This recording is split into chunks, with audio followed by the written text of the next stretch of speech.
why are we going to talk about utilities? I think many of you probably know why.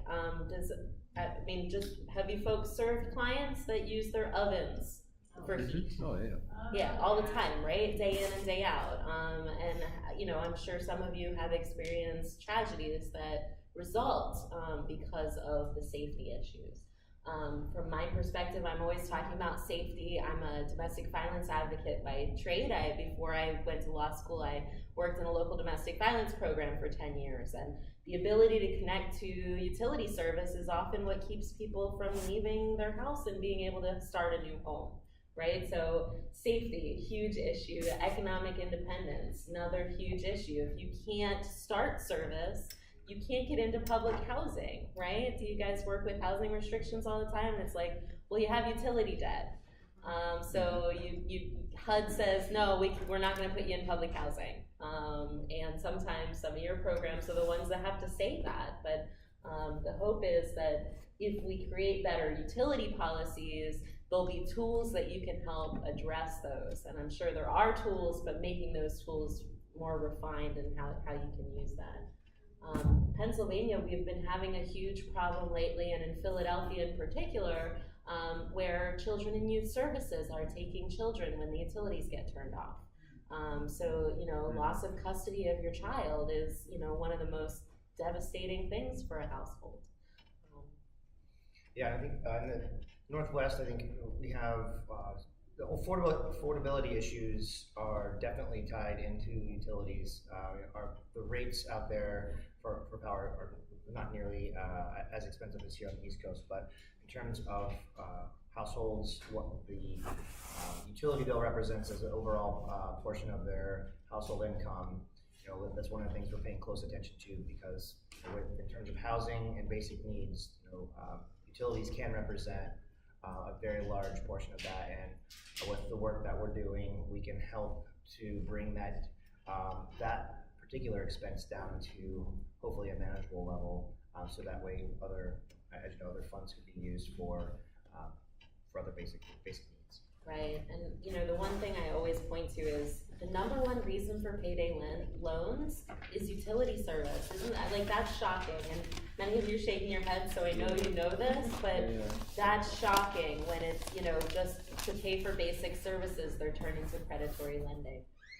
Sean mentioned, energy burdens and how much of your paycheck you're paying, right? So I included the data from Pennsylvania's energy burden in 2015. This is from Roger Colton's the Home Energy Affordability Gap study that he puts out, and he does it for a lot of different states. So I'd recommend if you haven't ever seen it before that you take a look. You may have information from your state that you could use in your proceedings, but if you're below 50% of the poverty guidelines, chances are you're paying about 30% of what you make off the top to electricity and gas. But it goes up as you go, and then you get up to middle and high income households, they're paying between 1% and 5% of their income. So the disparity there and what's left over to pay for other bills is just shocking.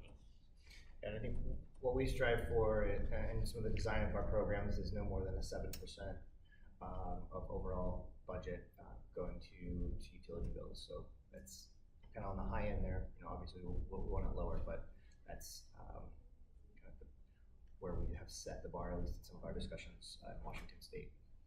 We're looking at trying to get a 6% energy burden in Pennsylvania, but I was telling Sean, even our assistance programs, so our bill pay assistance programs that make it more affordable, our utility commission has set affordability guidelines that so your combined natural gas and electric, if you're in one of these programs, could be up to 17%. And that's, with assistance, you're already in one of these programs, so therefore you're foreclosed from getting some other assistance, and that if you're only getting to 17%, with housing costs what they are, you're not able to cover all your costs. Just real quick, this is just a graph of what's happening to electricity prices, and that's in this state, but I know a lot of states look very similar, and we included the data in there for terminations. So you can see the red line below the blue line. But electricity prices and the price of what you would pay is increasing at a rate that's much faster than inflation. It's also, of course, much faster than wages. And what you see is an increase in terminations that are remarkably similar to the cost of electricity rising as less and less people can afford to keep service on. So, you know, our utilities are required to do a winter termination study.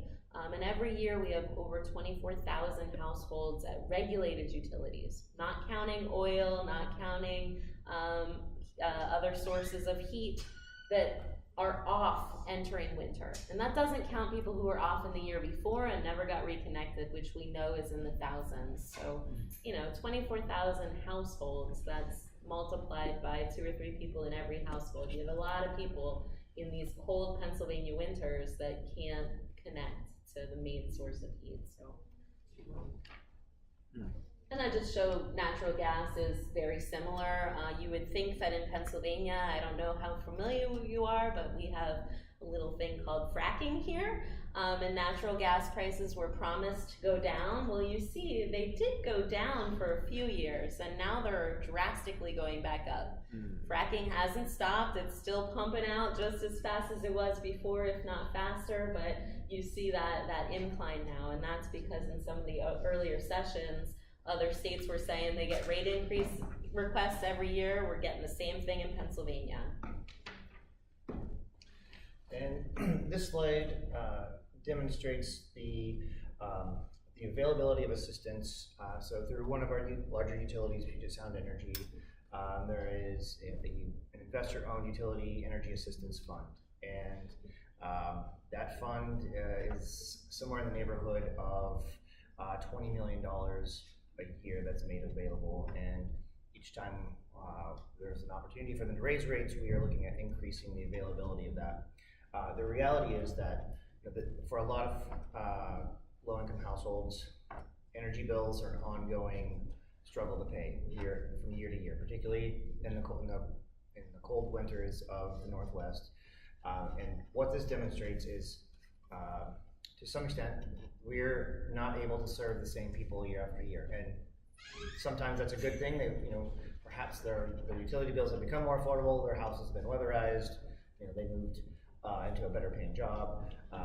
The reality is we are only serving approximately 20% of the eligible households in that service territory, and one of our goals is to increase that. We would like to be serving at least half of them, but we need to be able to convince the regulators that that's a goal that they should adopt too. That just because there are assistance programs does not mean that everyone who needs help is getting it. It's actually a minority of the people. So then this demonstrates kind of people who are repeat customers for energy assistance on an annual basis. I'm having trouble reading it, Sean. Is it the number of, I can't read the title, but in 2015, you found out how many years those clients have been receiving help. Right. So. And that's 50% of it was just 1 year. Right, and then for 2 years, 3 years, so how many years in a row each customer has been able to access assistance through the investor-owned utility program. So sometimes we hear that, oh, we're just serving the same people every year coming in for assistance. What this information demonstrates is that that's not necessarily the case. Particularly as we get into years 3 and 4, you see a significant decrease in that same person coming back for assistance. This is more to demonstrate that there's a greater need than there is the ability to serve those households. And so just because we've established fairly substantial assistance programs doesn't mean that we're getting the assistance where it's needed. And so that's why looking at how rates are structured and basically looking at how do we serve the most amount of people with a benefit. We're going to be able to serve some people through an energy assistance program, but by looking at how rates are structured, we can make the actual utility bill more affordable and we're going to talk about the various programs and how we get involved in discussing how rates are applied through different tiers and the like. And not just mention Pennsylvania has the same, about 20%. This slide is underscored, I mentioned this in the last session, that being part of these conversations is very important, because each time the issues are discussed and before a regulatory authority, is a chance for changes to be made, either by removing availability of funds, increasing them, nullifying them. Basically, there's multiple times when if we had not been at the table, if I hadn't been there to hear about what changes are being made to a biennial conservation plan for the next 2 years and where some of that money is going, and I wasn't there to ask those questions, it just gets swept aside with very little discussion, because no one else is really paying attention to that. You know, the other parties at the table are representing industrial or large commercial interests. They may be looking at the environmental aspects of the operations of a utility and are focused more on renewables or closure of gas or coal plants. But very few people are looking specifically at those hard-fought dollars and making sure that they, at the very least, are not depleted or at the very least are renewed and hopefully increased. Right, and there's different ways to get involved in those proceedings. There's the adjudicatory ones, right, and you could litigate those. You could hire an attorney or bring an attorney on staff, and you could, march in with your suits and litigate, and that's what some of us do very well. But there's also other ways to participate. Rulemaking proceedings, for instance, they have to go out for public comment, meaning anybody can comment on that. There's some generic proceedings where they're just asking for information, so offering up information and asking to testify. There's also informal channels, which they might have working groups at the commission that are just exploring things. But you know what? When they're just exploring things, they're generally drafting policies along with it. And if you get in early and you talk to people, it's much easier to ease those policies before they become written. And some examples of these that I've encountered in the last couple of years. One would be disconnect policies or governing AMI, so basically advanced metering infrastructure. We're looking at introducing into the conversation how disconnect policies would be applied when you have smart meters, when you don't need to roll trucks, and it's done remotely. What fees should be associated with that, with that expense. In terms of disconnect, reconnect, what policies govern that switch when it drops.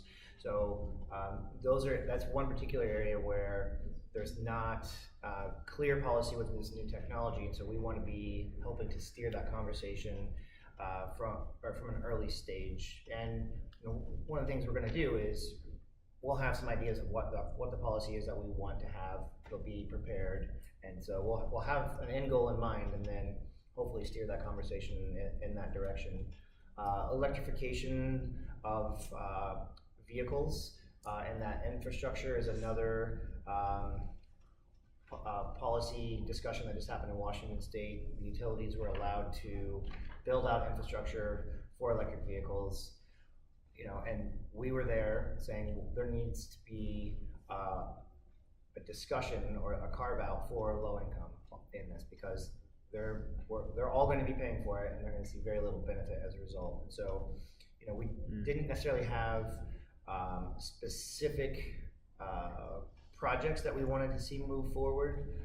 Still fairly early on in the EV infrastructure discussion, but we got baked into the process and into the guidelines issued by our commission that low income have to be considered, and that they're in a meaningful way. And sticking with coalition building, here are some groups that I regularly work with as far as building a coalition to be able to address these issues. Many of them are already doing work in the utility world. AARP in particular, we regularly work with in proceedings. Just curious, as CAP agencies, are you connected with your local legal aid programs more than just referring? I see some heads going left and right and up and down. So some are, some aren't. If you aren't, I would suggest reaching out to them when you get back to your offices and saying, hey, what work is your legal aid network doing in the utility sphere? We'd like to do some more in work on energy affordability issues, because they're a great resource to partner with.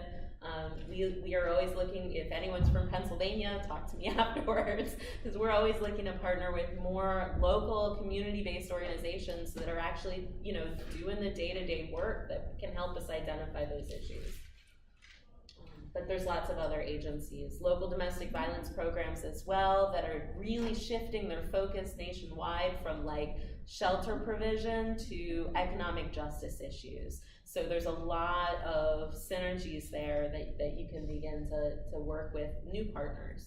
And I'd say the environmental groups are very active in the Northwest and I think around the country.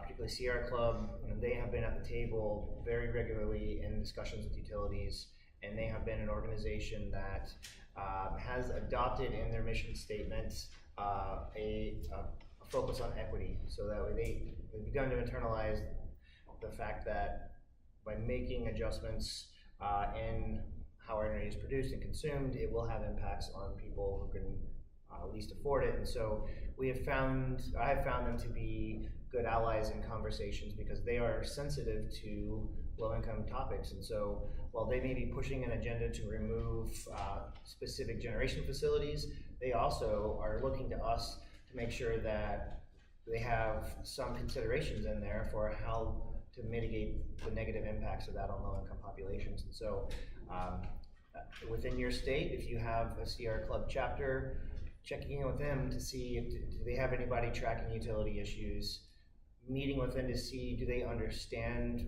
the specific issues impacting low-income customers in your service territory, in the state, in your region, because you might find that they're receptive to communicating with you and incorporating some of your concerns into their process and their efforts.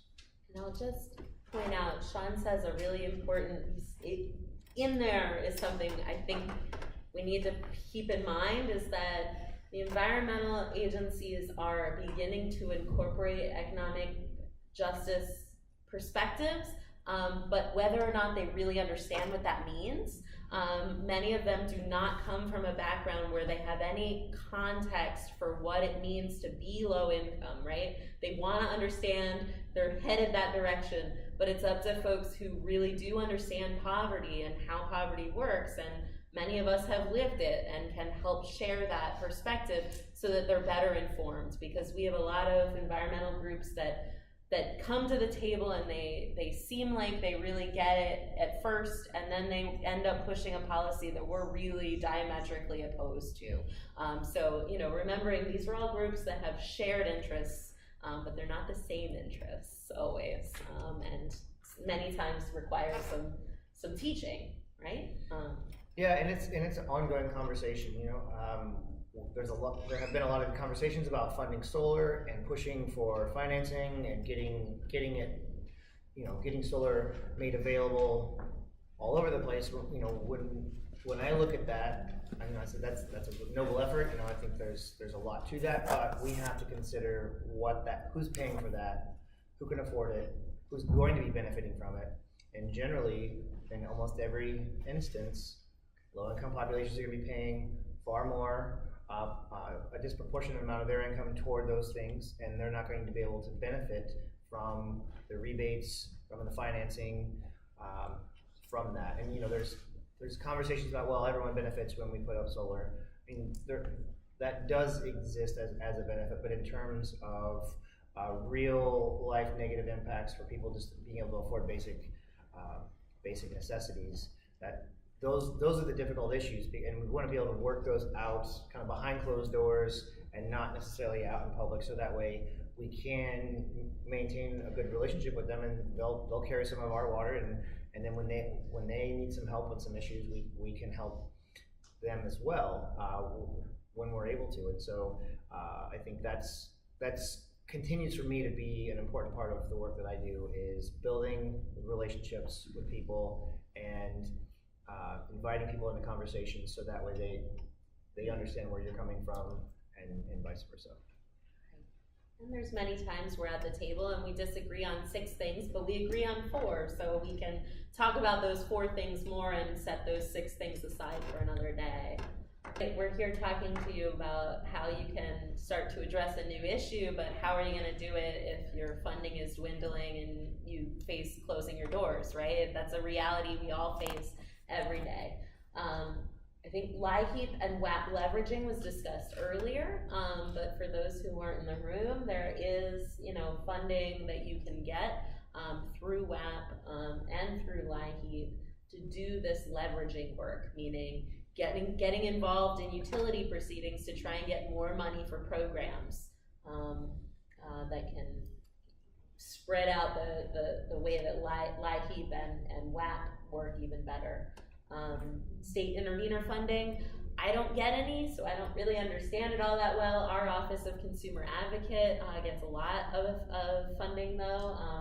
They're a part of our Attorney General's office. Some states do have it, so if you're in one of those states, I recommend, reaching out to somebody in the know in your state that can point you out to how you could possibly dip into those funds. Yeah, in Washington State, we don't have those, but generally the way it works, in Idaho, for example, I know they have it. If you petition to intervene in a general rate case proceeding, you may be eligible to recover some of your legal expenses at the end of the proceeding. And so you have to have the money, from my understanding, most states up front, and then you can apply to recuperate that. And then that is a whole process into itself. But I think California has that available. So it just depends state to state. And there are discussions about if your state doesn't have that, is it worthwhile to try to push for that, so that way you can establish those dollars. But those dollars don't just mean interveners for low income. It could mean interveners for the industrial organizations who have their own nonprofit benefiting them. So it opens that door, but it is a potential funding source there. And I put on here collaborative projects with your legal services agencies. Does anybody have a collaborative project that they do with local legal services? Because it's worth exploring, right? CAB agencies are the ones on the front lines, and legal services are also on the front lines, often dealing with the same client population with the same issues, right? So I think if the worlds can come together, that our ability to provide these services and to push for good policies can only get that much stronger. And there are, a lot of different funding streams that folks in the legal services world are going to be used to, but it would be really interesting. I know my IOLTA board, the board that oversees the interest on lawyers' trust accounts, so all private attorneys have to keep their clients' funds in a separate fund, and the interest on that gets put and it's administered then by our state Supreme Court. I think everybody's IOLTA board works a little differently, but that money all then goes out to fund legal services.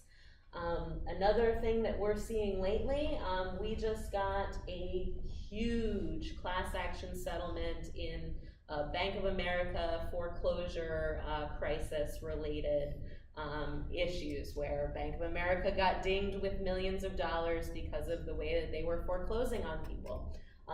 So that money is going through our IOLTA board, and some of it is earmarked to go to do specific work on foreclosure, and we're working on getting some of that for weatherization. So we think we're going to be able to do that, but looking for those kinds of unique funding streams, especially housing related. So, talk to your housing finance agencies. We've gotten funding from them we opened our utility hotline with funding from our housing trust agency, right? Who's overseeing FHA loans, and they want to be able to keep people in their houses, and the way they can do that is to fund utility assistance programs. So talk with local legal services, see if some of that might be available. Yeah, I was just gonna say in Indiana there's a mortgage settlement, and they use that for Healthy Homes to get a home weatherization ready, so they don't have to defer it, and then WAC can go in and do. So Awesome. Yeah, what money do we use for that? it's like a mortgage settlement, like a housing settlement. Right, it's similar to the Bank of America settlement where, you know, there was a lot of those kinds of large settlements, but chances are there might be some funding that they're still trying to figure out what to do with in your state, that came from the foreclosure crisis, the housing crisis a couple years ago. All of those settlements are now starting to be paid out. All right. Oh, thank you. Twisting my neck a little bit. So this is a slide just demonstrates impacts to funding as a result of energy projects interventions in 2016. So our state LIHEAP Energy Assistance Awards at $47.1 million on an annual basis. And as a result of the work I was involved in 2016 with 5 major investor-owned utilities, we pulled in $26.6 million for assistance programs. This does not include assistance programs available through our public utility districts, which many of them do have some type of assistance programs. But I think this is just to illustrate that it is a significant additional contribution to low-income households and to the CAC agencies that we're able to establish. And I started this work, energy-specific work, in 2009, and I learned that we did not have these assistance programs prior to 2001, and that was a big surprise. I just, had this idea that the utilities just provided these dollars because that's the right thing to do, and so it's a good perspective to have. I think that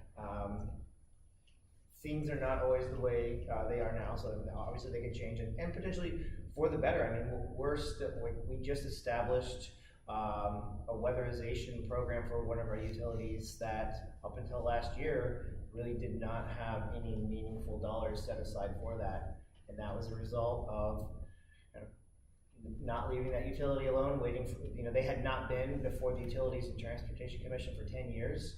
We really didn't have an opportunity for a decade to really dig into that utility, and when they filed, we were ready with, here's what we want from you, all of these, and basically put the work into talking to our stakeholders, talking to the agencies, figuring out what would work for them, figuring out what the budget impact is, talking to the other stakeholders at the table and saying, this has been far too long that we haven't addressed this problem. Here's a solution that we want.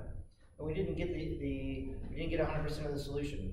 We got maybe 60% of that. But they'll be back in before too long, and we're gonna pick up right where we left off, and just not gonna back down on that until we get closer to where we want to be. And it's not all wins, right? As far as increases, oftentimes and I think somebody in the last session said it's about also protecting the backslide. So since we're in Philadelphia, I'll give this example. In the last year, because Pulp was at the table, we prevented PGW, the Philadelphia Gas Works, from cutting their weatherization program from 7.6 million to 2.2 million. So we ended up, the commission's, because we fought it really hard, the commission then ordered a 5.8 million budget for 1 year, and then because of some procedural issues, we then litigated it again in their base rate, or in their universal service proceeding, and we were able to actually get an increase. So now it went from 7.6 million to 7.9 million. And they had wanted to just slash it to 2.2 million, and because we were there, not only was the major decrease was stopped, but in future years it'll go forward. And we've done that in a number of areas across the state over the last year, protecting both weatherization dollars and bill pay assistance programs. Universal service programs are tricky and are different in every state, right?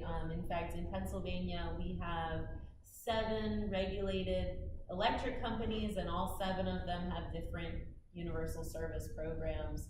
with different terms. That's just the electric side. Then we have 6 natural gas companies that are regulated, and all of them have different programs with different terms and different benefits. It's very hard to keep track of, but essentially there's all different ways you can structure them, right? I'm sure some of you are familiar with bill credits or bill discounts, or you can have a percentage of income program that just charges a straight, you pay 6% of your energy or 10% or income or 10%. So there's all those different terms and who's eligible and who gets benefits and what benefits they are. All of that has to be determined either through a rate case or through some other proceeding in a utility commission. Or even in a settlement, like for a merger acquisition. Yeah, and so we're working in Washington State on a few of these types of programs where rather than try to make broad sweeping changes to an existing energy assistance program, like basically a look-alike program, we have asked to pilot, to do some research and to pilot some different assistance program structures. One of these is a percentage of income payment plan where the benefit is calibrated to the household's income. And there are a number of different ways to structure that. What we're looking at there is creating a meaningful benefit to a household that creates, over the course of 12 months, for example, ongoing affordable bill. So instead of just saying, okay, for Washington, average light heat grants maybe $500, so a generalized number. They just apply that to a bill, and then there's no bill until that's fully expended, and then you pay the next bill, and for my thinking, that's not necessarily the best way to provide a benefit to somebody. So how do we take the average of 500 or whatever the number is, and spread it out so that way we create a more levelized bill and spread that benefit out over the course of 12 months, with higher benefit in the winter, so that way we have a more affordable ongoing bill. So we're experimenting with that in one of our utilities. That's being paired with an arrearage management program. And arrearage management is basically catching people before they're disconnected, offering them a payment plan that allows them to pay. They stay connected. If they're on the plan, they pay their current bill, and they pay a portion of their previous bill.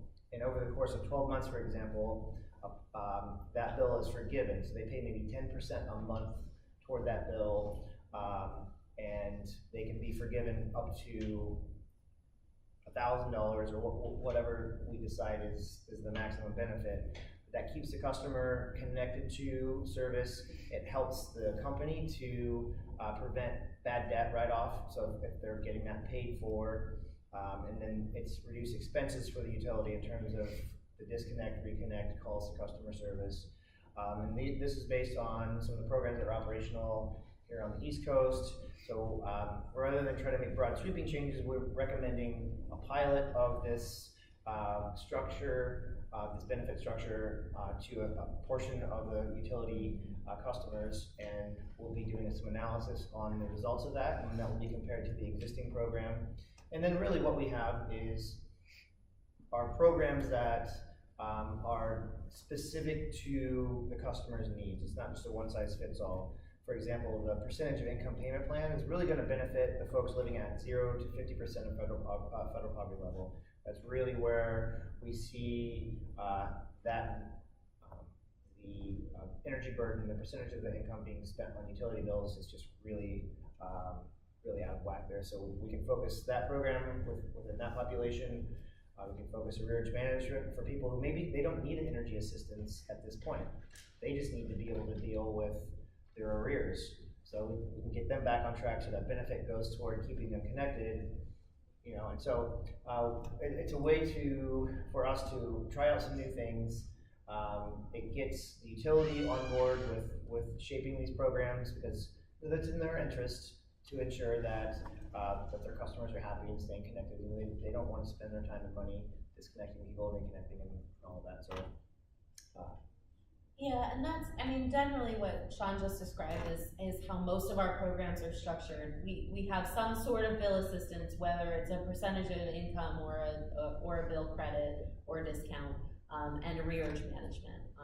And that's generally, I think, you can't have a bill discount if you don't also deal with arrearages, because you're just not gonna be able to get that household into some kind of a stable situation. And really, the companies really like arrearage forgiveness because it cuts down on their uncollectibles, which they get dinged for, and it keeps the customer online, which means they're getting money. They like to get money. They like getting LIHEAP every year. They really like that revenue source. It's kind of stable for them. But one piece with universal service programs is, in Pennsylvania, what also gets decided in our universal service proceedings is who administers these programs. And I'm always surprised when I don't see CAP agencies at the table in these kinds of proceedings, because CAP agencies are often the ones who are administering them. And so we've seen in some areas that there's been a shift of utilities farming these out now to for-profit companies and not to CAP agencies. And so less and less we're relying on our CAP agencies and our community-based organizations to do this work.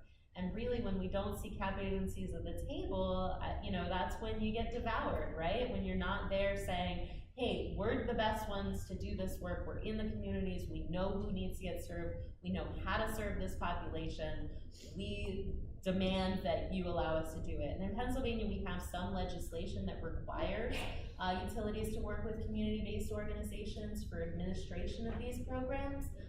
But really, I mean, these are the ways you can get the contracts to administer them. And really, we have a lot, the CAP agencies we do work with, I know a large source of their revenue to do other things comes from the utilities because they're administering them.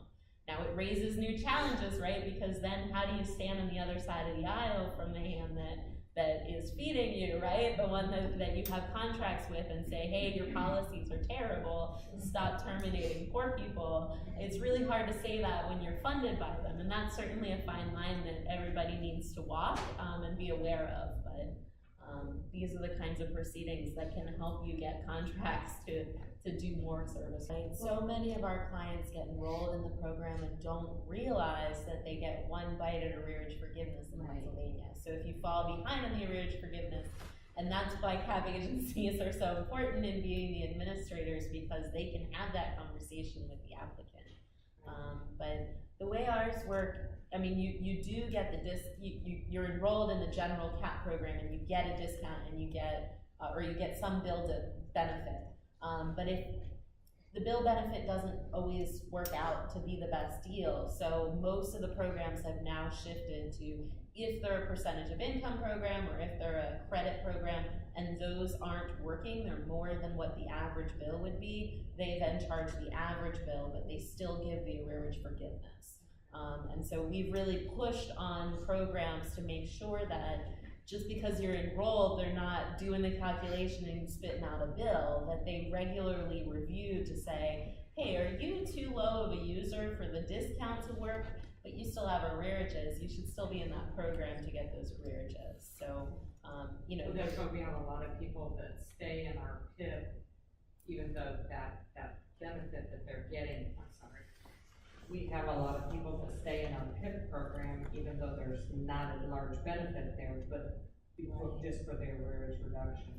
Well, and I would say maybe looking at whether or not you can push for some alternative, like to have, two different ways to calculate the bill, so that if the percentage of income isn't working for them, that they can then get the average bill, and not a budget bill, because a budget bill, always you end up with that true up at the end of the year, and that we're having problems with in some of our service territories, First Energy in particular, who, I had a client last week with a $1,700 true up at the end of the year, and they were in an assistance program. Not the best thing, right? But an average bill as an alternative to a percentage of income really does seem to work to get somebody at the right benefit level. These are a list of issues that at any particular time in a rate case proceeding are going to come up. And so fixed charge proposals. So a lot of these are charges that you pay for before you even consume any unit of energy. And so they're a fairly popular way for utilities to try to recover their expenses uniformly across their customer base. They are problematic for low income because it basically removes the ability to control your bill by your usage. And so you're paying those fixed costs regardless of how much energy you consume. So there's a lot of downsides to that, reducing the incentive to conserve energy, reduce the household's ability to control their bill, and I think depending how much into the weeds you go, what's included in that fixed cost. Are we talking about expenses that are on the other side of the meter? Generally, we're arguing for the cost that residential consumers are paying for is everything from the meter to the house, basically. So transformers, lines, distribution, transmission, all of that. So that gets a bit into the weeds there. As we've been talking about low-income programming, those are kind of part and parcel of all the conversations we're having when we're involved in a case. Allocation of ratepayer-funded programming. So this, what do we have for that one? I think with respect to the ratepayers, I mean, generally all the programs we're talking about, the low-income programs, the arrearage management, PIP, those are all ratepayer-funded programs. And for us, we have to make sure that, for example, public counsel, who's representing the Attorney General's office and all ratepayers, they feel comfortable with the impact to all of the ratepayers for the programs that we're asking for. And sometimes that means a reduced budget. Then we have a desired number that we want to reach. They may not be comfortable with that. And so that can be an interesting conversation because generally we align in a lot of our concerns and issues, but then when we start asking for money to develop pilot programs, to increase the budget for weatherization, then we have somebody here who's looking to see what the impact is to all ratepayers and all customer classes, whether industrial, commercial, residential, and whether or not they're paying into those programs. Well, and Pennsylvania is an outlier, so unfortunately, well, luckily, I don't think anyone in here is from Pennsylvania, but our low-income programs are restricted to just being paid for by residential ratepayers. And this may be something that you see as a proposal going forward as industrials and commercial customers look for more ways to get out of paying for societal costs that they're creating but not paying for. So in Pennsylvania, it very much came from a trickle-down kind of policy where they said residential ratepayers are the only ones that benefit from this. We don't want commercial classes to have to pay for low-income programs because then the businesses are gonna leave Pennsylvania and because the utility costs will be too high, right? So they excluded them from paying these low-income programs. And so residential customers are the only ones that are paying for it. Well, as poverty rates grow, and you're sitting in a city with a 30% poverty rate, that's a huge poverty rate, right? So 70% of the customers are paying for 100% of the costs, and that includes a lot of people that are low income and not enrolled in these programs. So we've been pushing really hard in a current proceeding at the Utility Commission to get that to the cost to be assigned to all ratepayers rather than just one, because low wages are contributing to the fact that people can't pay their bills. So the businesses paying those low wages should be paying into the system. So that's kind of how they allocate those costs is always going to be up for debate, and the industrials they are going to be at the table. Walmart's in every case that I'm in. So's Amtrak.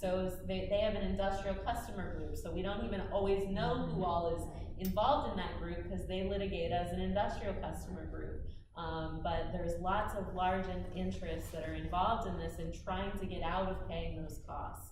And again, if you're not there saying all ratepayers need to be paying, it'll start to shift.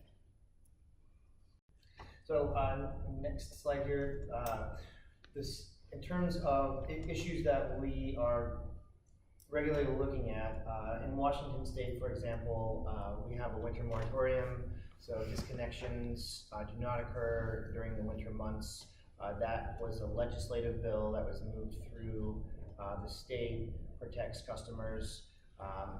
That does present challenges though, because those bills continue to increase over the winter months, and then there's a time in which they come due, and so that's when a rearage management or some other type of program that could benefit them is really important. There are also medical certifications with people are on assisted machines, for example, breathing machines, helping them stay alive. There are special considerations for disconnection there. Though that information is not always passed along though, and so that's something that we track closely to make sure that, you know, if a household has a disconnect notice and there is a medical necessity, that we can intervene on their behalf and make sure the utility does not disconnect there. In terms of clear payment specifications and arrangements, in Washington there is a clear process for disconnect about providing notice to that household, and then within a certain amount of time disconnecting. Oftentimes those are not adhered to, or they'll send a disconnect notice. There will not be a disconnect. There's a whole concern about providing accurate information to consumers about when they would be shut off. And sometimes our assistance programs require a shut-off notice before getting assistance, and so whether or not the utility issues that shut-off notice timely is a concern. So these are all security deposit, for example, looking at prepay, for example, people, particularly companies, try to sell prepay based on the idea that they don't have to have a deposit. The reality is that the option for deposit is that the utility can make that an option. It does not have to be a requirement. When it comes to securing service, and particularly with prepay, getting into that a little bit, you know, we're talking about no disconnect notice there. When you run out of credits, you run out of power, and we argue strongly that is not appropriate for low-income households. So that's something that we're seeing creeping into the Northwest in terms of interest in those types of programs because of operational expenses. You know, it's far cheaper for utility to run those, but we're standing strong on that not being an appropriate solution for a low-income household. And so that we're just getting warmed up for those battles. And do you feel like you know the rules in your state for terminations? Okay, I'm seeing some head. I would recommend that you go back to your state, give a call to one of the legal services providers. I know I keep saying that, but have them do a training for your staff. The amount of advocacy that you could do on behalf of your clients would be so much stronger if you had a good grasp on what the rules were for how they could actually terminate, right? Just that simple like sharing of knowledge, and then you'd know where the areas that need some more advocacy are, right? What are the bad policies? Like, we've got a really good security deposit policy in Pennsylvania. They can't charge a security deposit if you're under 150% of the poverty guidelines. That's great. A lot of our top agencies don't know that. And so, you know, getting even just that piece, right? But we also have a terrible medical certificate process. So, you know, the areas that you need to work on are gonna vary because every state is gonna have different rules and be at different stages in how those rules are developed. All right. I'm gonna race through these last few slides here to make sure we don't keep you all too long. In terms of alternative energy issues, some of the things that we have brought up already, the electric vehicle infrastructure, the cost of implementing that in Washington State. As I mentioned, the investor-owned utilities are able to put that into base rates, so everyone's going to be paying for that. Each state's going to be probably quite a bit different in terms of how that rolls out. that's a conversation that's worth tracking as a low-income advocate, because there are equity concerns there about who's paying and who's benefiting from those investments. And certainly when you're looking at public transit, or a lot of the CAP agencies that I've been working with operate Medicaid transit, non-medical emergency transportation to low-income households. So ensuring that those services can get connected with electric vehicle infrastructure and potentially access to EV to reduce operating expenses and provide some direct benefit to low-income households. So that's something that we're looking at. And then, want to dig into the solar? As far as what you can do right away, is one, review what cases you're handling and what the issues are, right? You know, familiarize yourself with what the laws are in your state. Perhaps reach out to some partners to do some cross-training, right? Like, it's not just a call up your legal services program and ask them for training, but offer to train them on what programs you have available. Working, you know, pulling together some other advocacy agencies that might have similar interests to see if you could start coalition building and co-signing on some letters, right? Sharing the load of, hey, this proceeding's coming up, we want to say something, can one of us draft something and we can all jump on, right? That's a good way to amplify your voice, get it heard, because oftentimes utilities, commissions, in my experience, sometimes a one-page letter is just as effective as 100 pages of comments if it's pointed and it speaks from experience. And showing up at public hearings, you know, and saying something like, hey, I represent low-income clients and they really are struggling. That's often enough to be the voice. You don't have to be the expert on all of it. Yeah, and for follow-up reading, I'd say the National Consumer Law Center is a great website for digging into the issues, as well as the Regulatory Assistance Project. They publish documents and keep up to date on low-income issues. Those are two places to dig into, and we'll both be around here after the session if you have any questions or want to exchange information.